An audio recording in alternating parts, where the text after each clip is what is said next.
Ladies and gentlemen, boys and girls, slayers, mayors and falsity purveyors, welcome along to the Joe Spiver YouTube channel where we discuss books and little else. I've been having trouble with the word mayor, just in the sort of 15 to 20 seconds where I take time to compose myself and my thoughts and try and think up a nice melodic introduction to our videos. I was having trouble with the word mayor. It requires more of you. I don't know whether it's monosyllabic or bisyllabic. Just when you think you're done, just when you think you're at the line, you've got a little bit more to do. Mayor, you know, you've got to sort of, like the cow over the moon, you've got to sort of jump over that Y.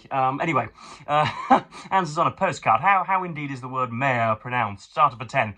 But yes, welcome along to the Joe Spiver YouTube channel, yada yada yada.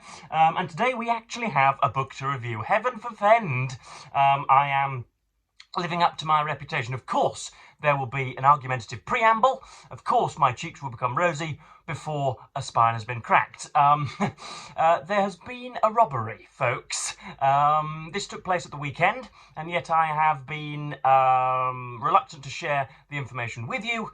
Quite why, I do not know, but because it's a personal matter, and I wouldn't want the neighbours to hear me sharing their troubles with the world. But I think, I'll whisper, I think they're out.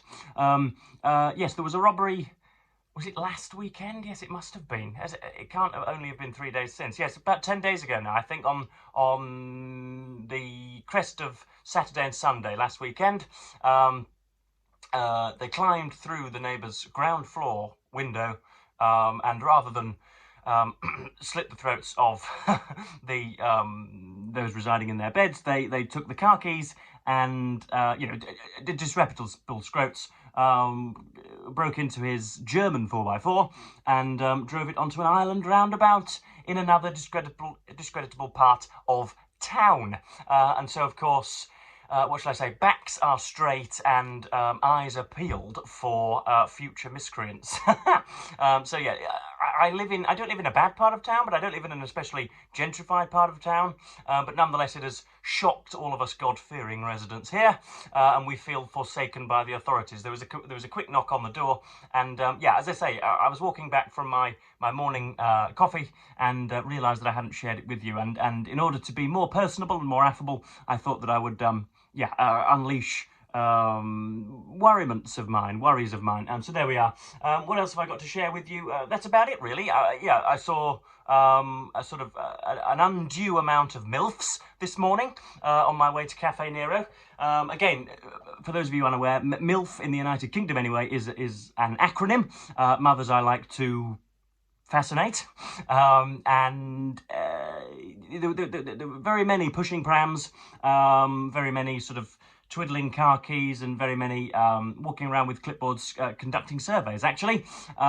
So that was nice to see. There was also a busker without a receptacle for my coins. I decent guitar playing, but I couldn't enrich him because, as I said, there was nowhere to leave the coins. I don't know whether he was lending me his tongue for a short while, whether I was supposed to whether I was supposed to put copper in his mouth, I do not know.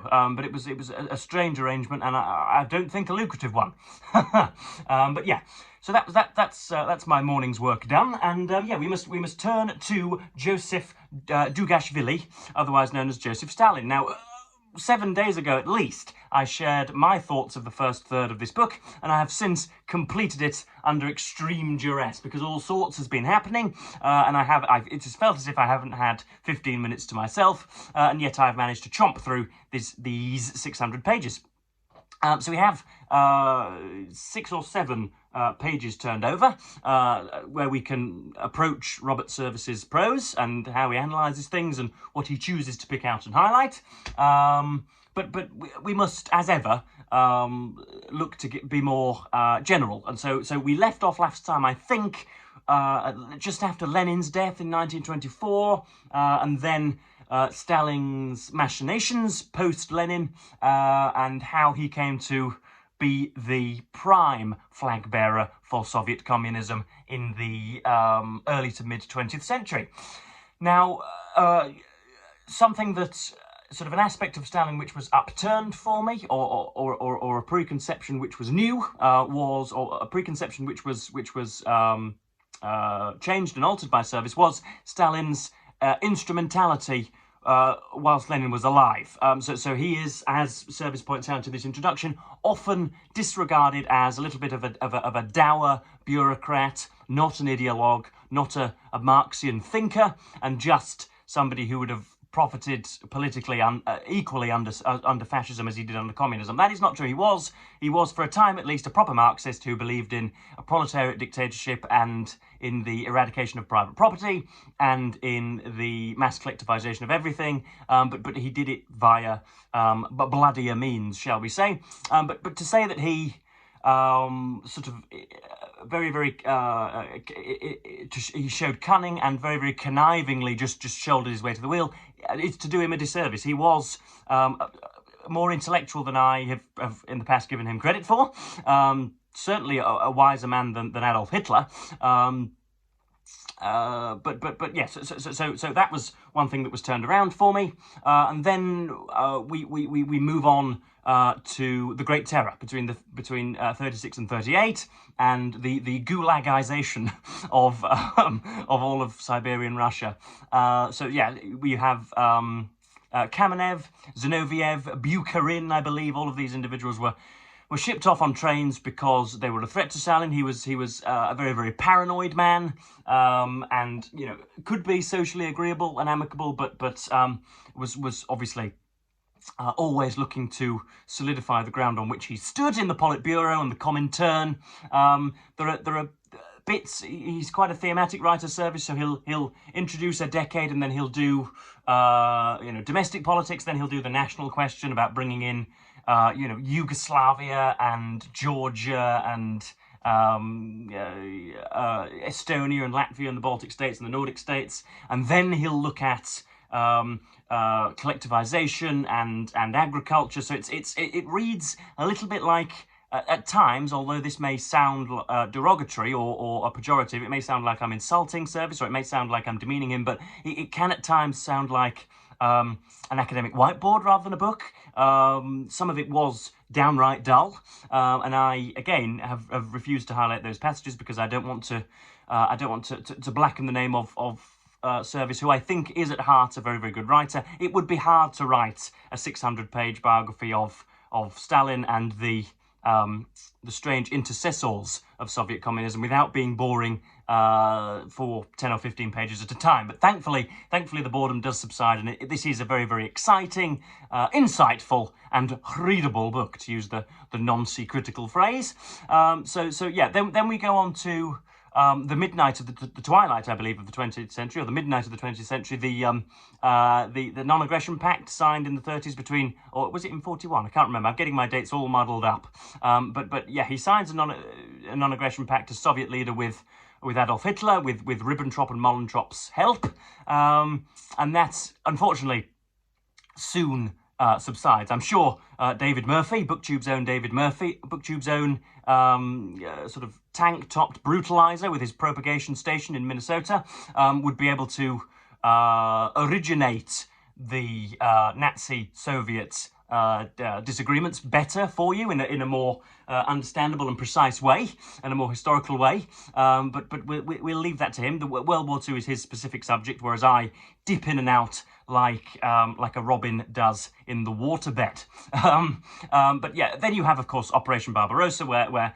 Hitler rather stupidly goes into Russia and looks at the Urals and the Ukrainian oil fields and wants to better fuel his wartime machinations against the West.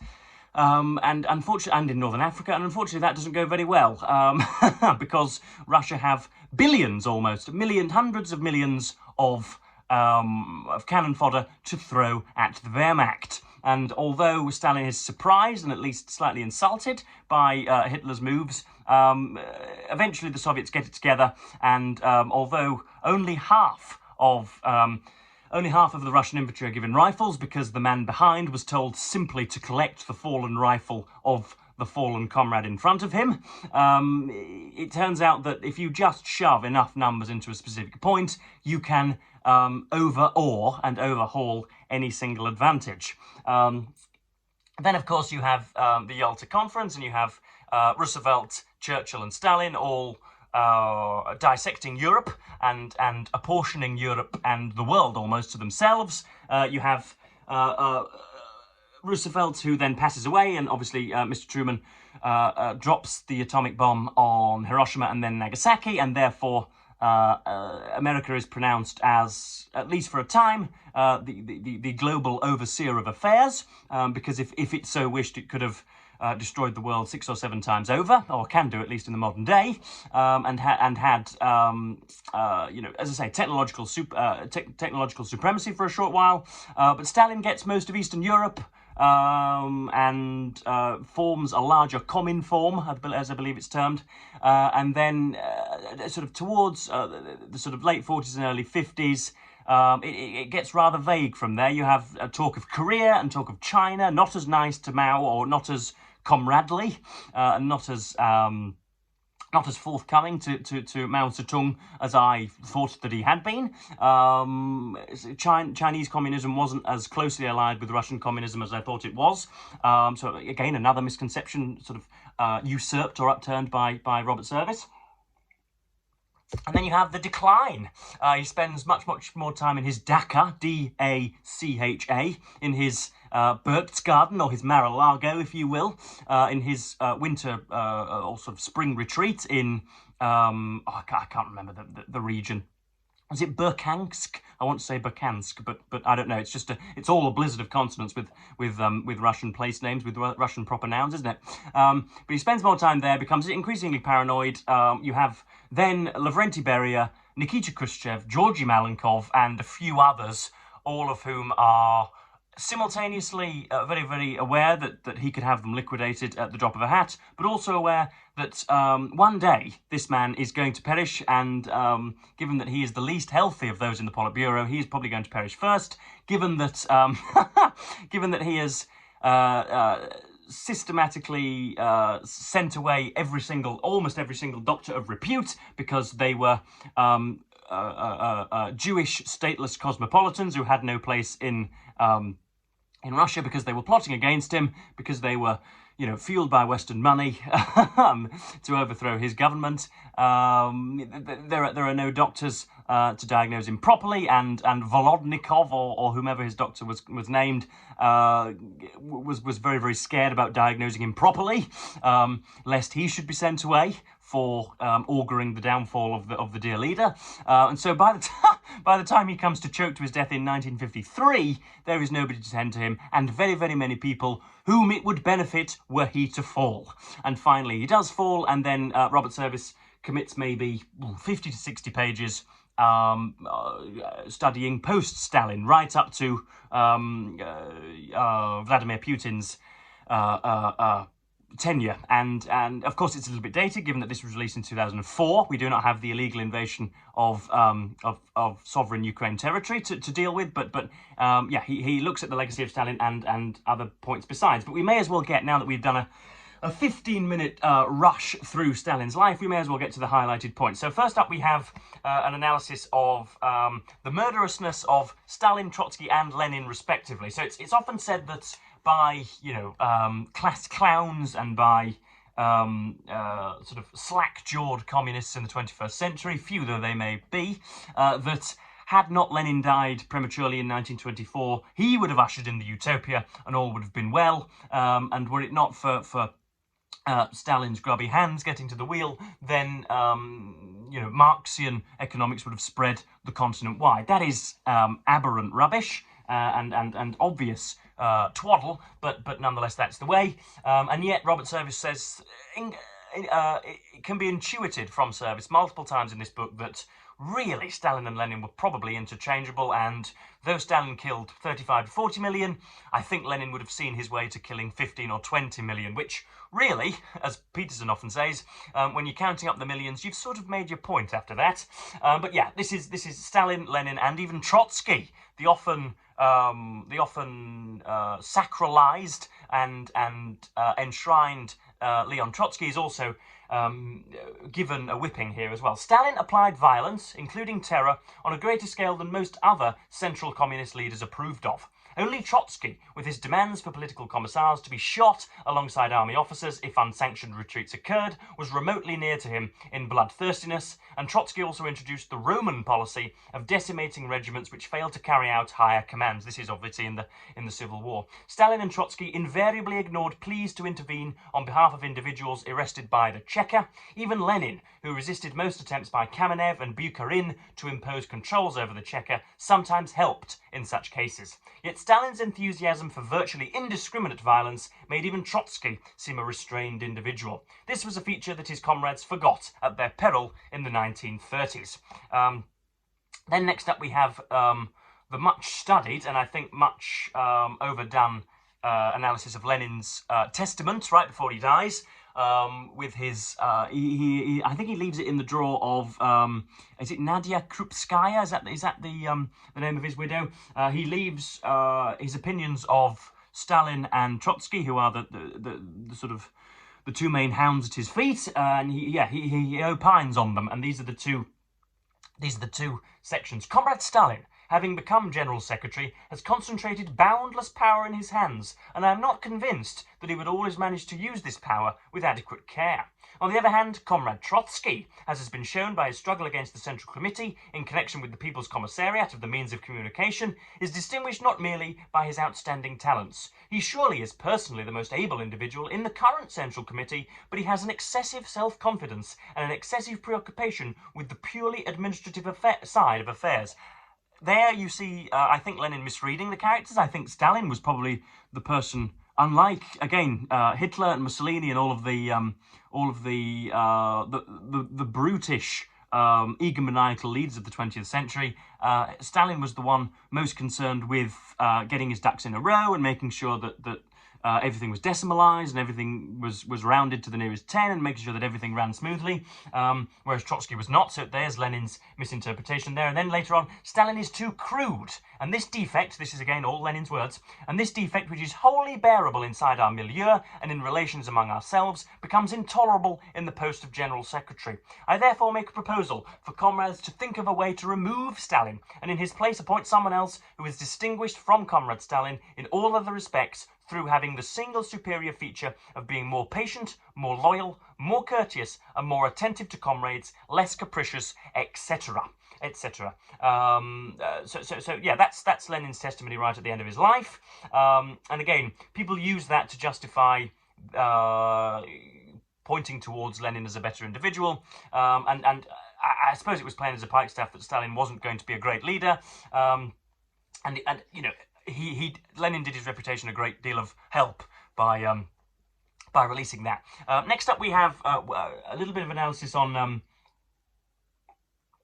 Stalin's psychological scaffolding. Service wrestles with the reasons behind the Great Terror and the reasons why it is that all Russians, seemingly, not just Bolsheviks, but Tsarites as well, royalists, Russian royalists, have a tendency to just murder everybody who disagrees with them. This is not something that happens until 2024. It's not something that happens in America or in Britain, really.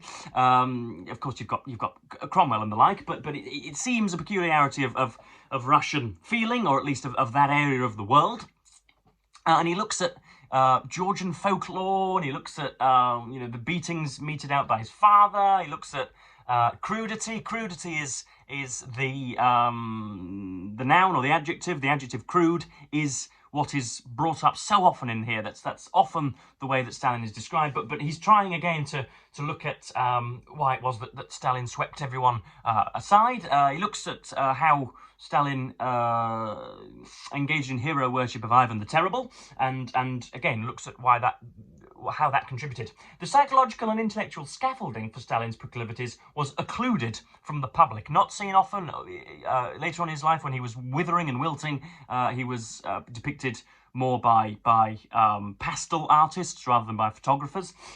He greatly admired Lenin, but among other objects of his admiration was Ivan the Terrible. Most educated people in the USSR would have been horrified by this. Tsar Ivan was associated with arbitrary rule and terror, as well as an erratic personality.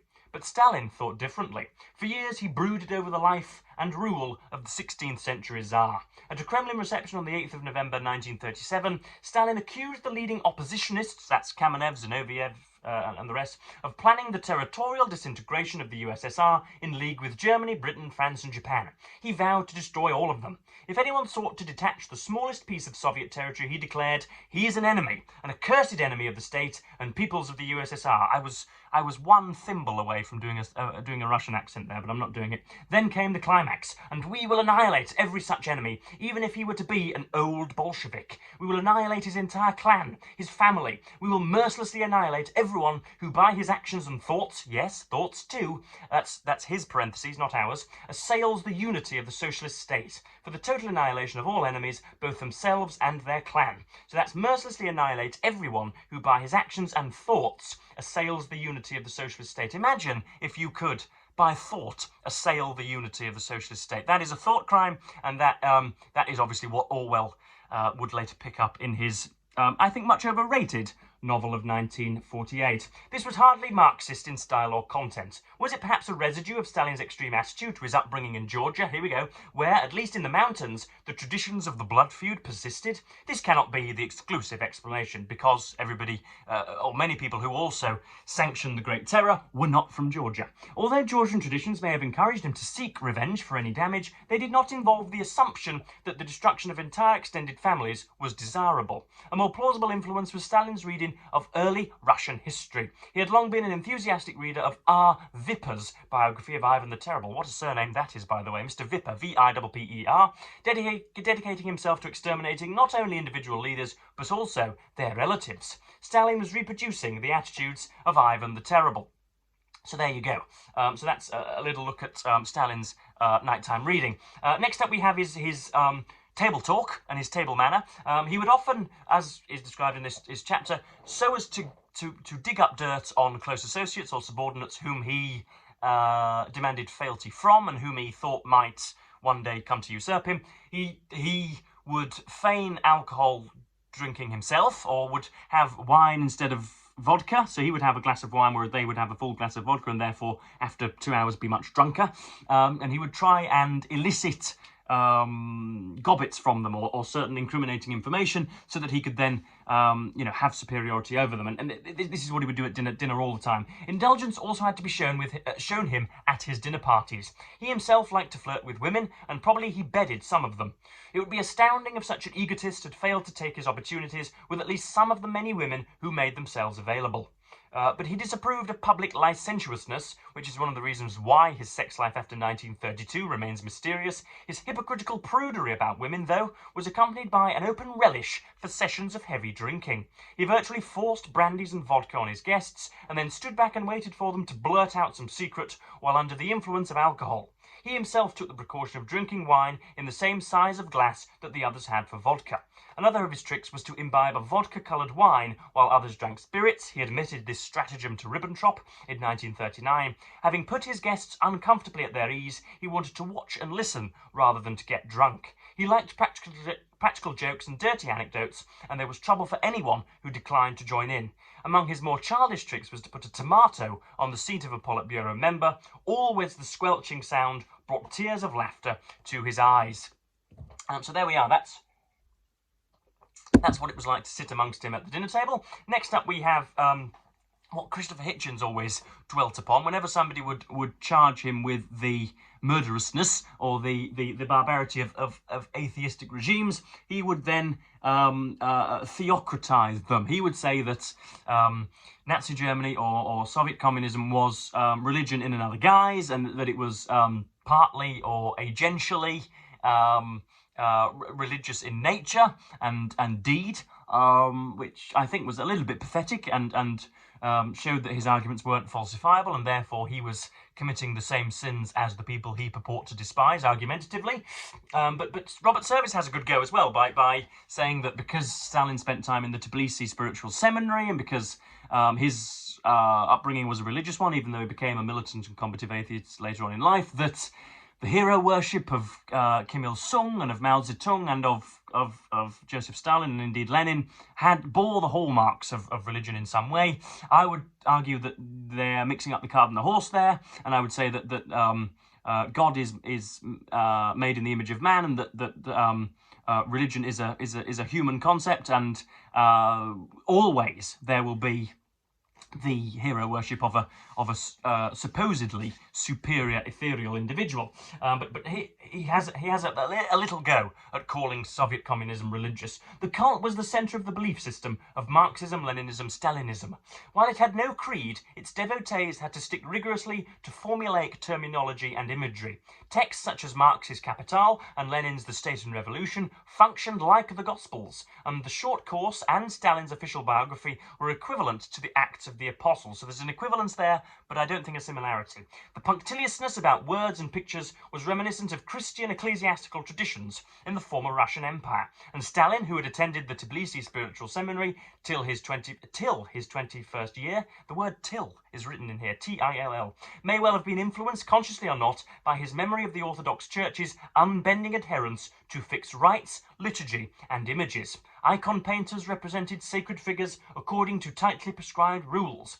Perhaps this was the source for the extraordinary detailed control over publicly available material on Stalin. If this was indeed the case, it must have reinforced the predisposition of the Marxist-Leninist doctrinaires to secure fidelity to the texts of Marx, Engels, Lenin and Stalin to root out any trace of heterodoxy.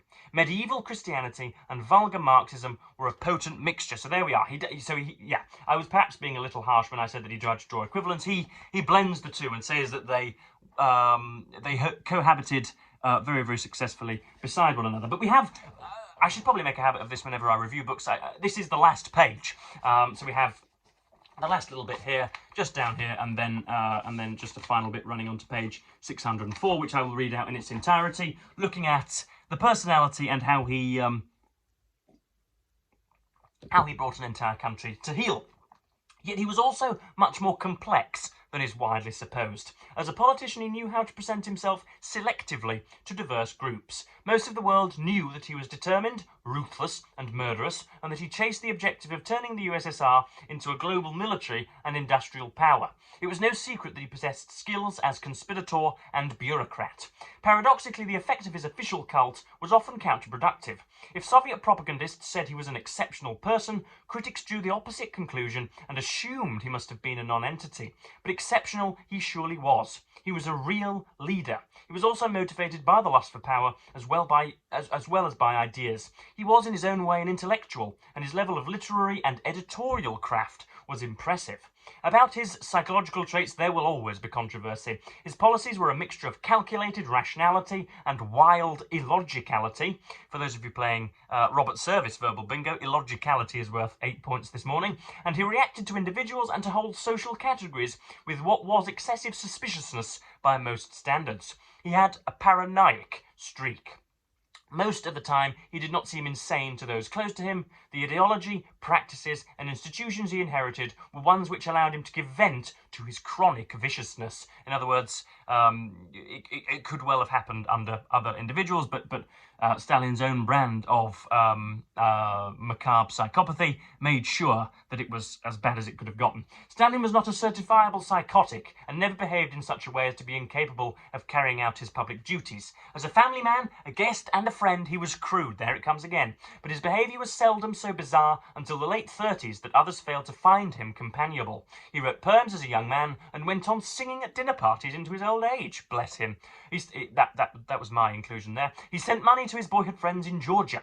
There are those who want the monster. This is where he really does get the cane out. There are those who want the monsters in history to be represented as a species unto themselves. This is a delusion. Individuals like Stalin are thankfully few and far between in the recorded past, and without the October Revolution, there would have been one fewer. Stalin's emergence from exile and obscurity onto a worldwide stage of power, fame and impact would have been impossible if his party had not made the October Revolution and bolted together the institutional, procedural and doctrinal scaffolding which he was to exploit. Such individuals, when they have appeared, have usually displayed congenial, ordinary features, even while carrying out acts of unspeakable abusiveness. History seldom gives unambiguous lessons, but this is one of them. there you go. And there concludes Robert Service's biography of Stalin. Odd, really, in that I've learnt a lot, and yet, of course, I wouldn't have been able to write with the same specificity and the same granular detail, but I think if you'd have given me 1,000 words to write about Stalin's life, I'd have probably followed the same arc. I began this video by saying it had upended very many misconceptions or preconceptions, and yet it really, really hasn't. It was, I don't know whether that's just because I'm quite well informed on the period, but I would not regard myself as such. I haven't learnt a great deal. It was nice to, it's nice to have a full narrative fleshing out of Stalin's life, but yeah, no shockers, and I can speak almost as freely on Stalin's life now as I could at the start, even though, as I say, I've had much of my knowledge reinforced. But there we go. I was going to end this video talking about the differences of our opinions of communism and Nazism, and why we utterly despise Adolf Hitler and only slightly despise Stalin, or at least our hatred for Stalin isn't as venomous as it should be, or isn't as doesn't rank as highly as Hitler's. I think that's purely because we fought against him in World War II, maybe. But who knows? I'm being what should I say, Anglo-centric there, aren't I? But 'twas ever thus. I've gone on for 30 minutes now, and that ought to be enough. I trust that you have not viewed this video in a mode of placid absent-mindedness. I do believe you should have some opinions on my treatment of the book, on my treatment of Stalin, on Stalin. Please do festoon the comments with your opinions, and I will be very, very, very, very, very quick to respond. But yeah, I've gone on for way longer than I should have done. But yeah, that was Robert Service's biography of Stalin, and I shall go on to whatever next. I've absolutely no idea. But I shall reef through some of my titles and see what takes my fancy. But yes, I will, as per usual, thank you ever so much for watching BookTube, and bid you the fondest of all earthly farewells.